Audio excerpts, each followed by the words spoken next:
The Building Boy.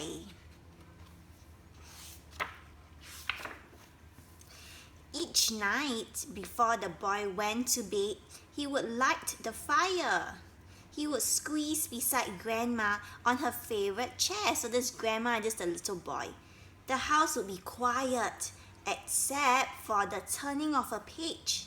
Grandma's turning a page and the ticking of a clock. So everywhere was very quiet, okay?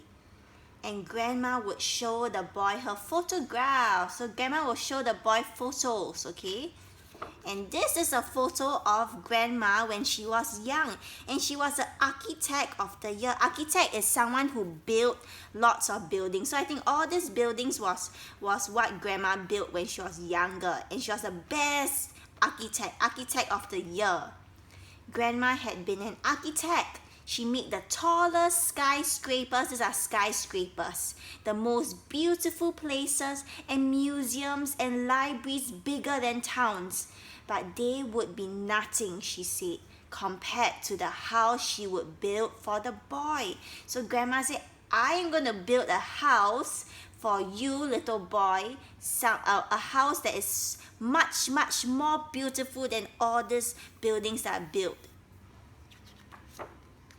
The house would sit on a hill that lay on the horizon, over the city and beyond the sea. So this is like the house that Grandma will build for the little boy. When will we move there, Grandma? The boy would ask. Grandma would just nod her head and say, soon. But Grandma was getting old, too old to make houses. Soon she was too old to make dinner, and then she was too old to climb the stairs.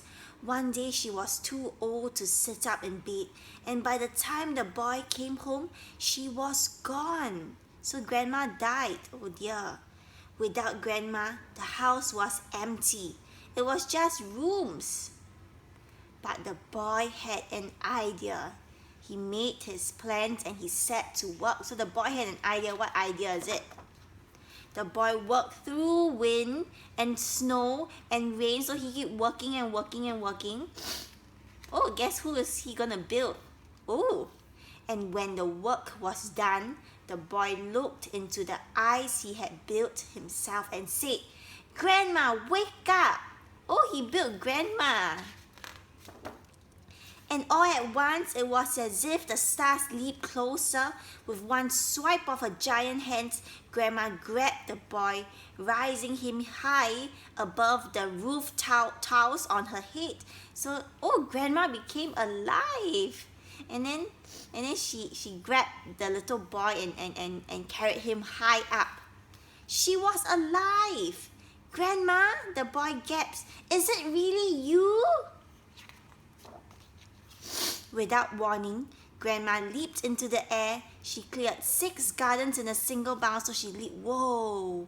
Stop! The boy cried. Where are you taking me? Where's Grandma taking the boy?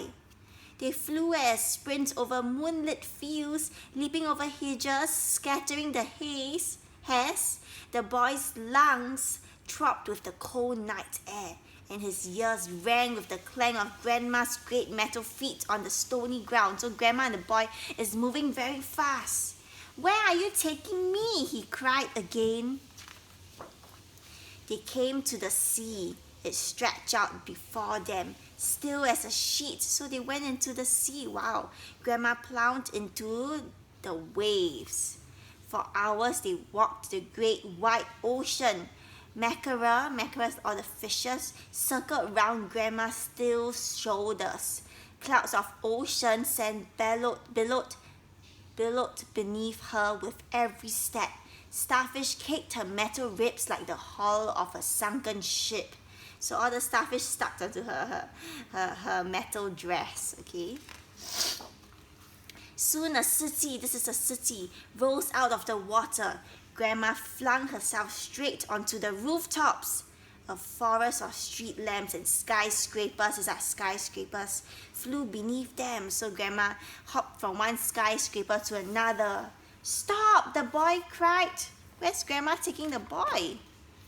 But Grandma ran on until the sounds of the city were lost behind. So he went out of the city, and there was nothing but the wind on the hills. "Where are you taking?" the boy began. Then he saw it.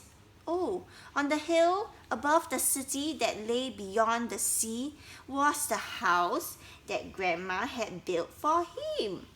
Oh, this is the house.